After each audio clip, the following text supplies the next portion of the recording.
extreme, mind. In the words of the knighted mathematician James Jeans, the world looks more like a great thought than a great machine. Biblical theology agrees totally, telling us, as we will learn, that God used a substrate of wisdom with which to build the world. This divine wisdom or mind is present in every iota of the world's being. It explains how the energy of the creation, essentially super-powerful light beams, could become alive and sentient, able to feel love and joy and wonder. Divine wisdom was and is present, guiding and forming the way. The secular world, of course, takes a different stance. If we can get past the question of what created the universe from nothing, was it God?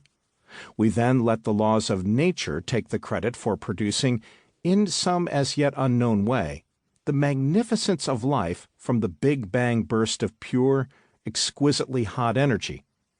All this by random chance. It takes a stretch of the imagination, but that is all that is available to a secular explanation of our cosmic genesis. Though in my books and with my students, I present our Genesis from a very different view, that of a creating God that is present and active, I too face a dilemma, and my questioning students do not let me ignore the problem. There is something very basic missing in the simplistic view of the God of the Bible operating and controlling the workings of the world.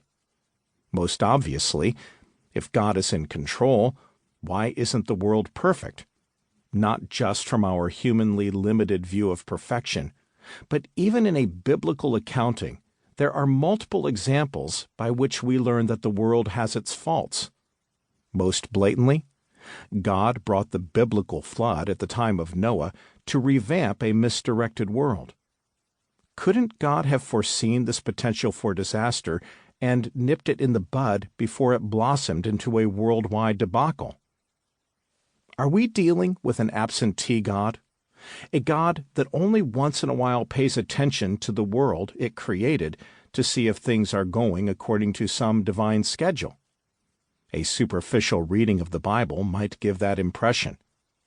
A detailed study of God as described in the Bible, however, presents a very different picture. For example, as the Israelites are about to enter Canaan, God promises to fight for their victory, but then tells any individuals who have a new home or are recently engaged to marry to return home, lest they die in battle.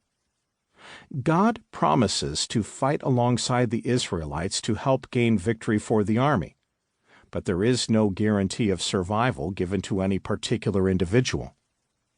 In another incident, God promises to send hornets ahead of the Israelite army to drive out the enemy snipers, but not to drive the enemy out too quickly, lest the beasts of the field multiply. God could also have controlled the beasts, just as God controlled the hornets, but refused to do so. The biblical message is that God is there to help, but steps back. In biblical language, hides his face, and insists that we do our part in the job.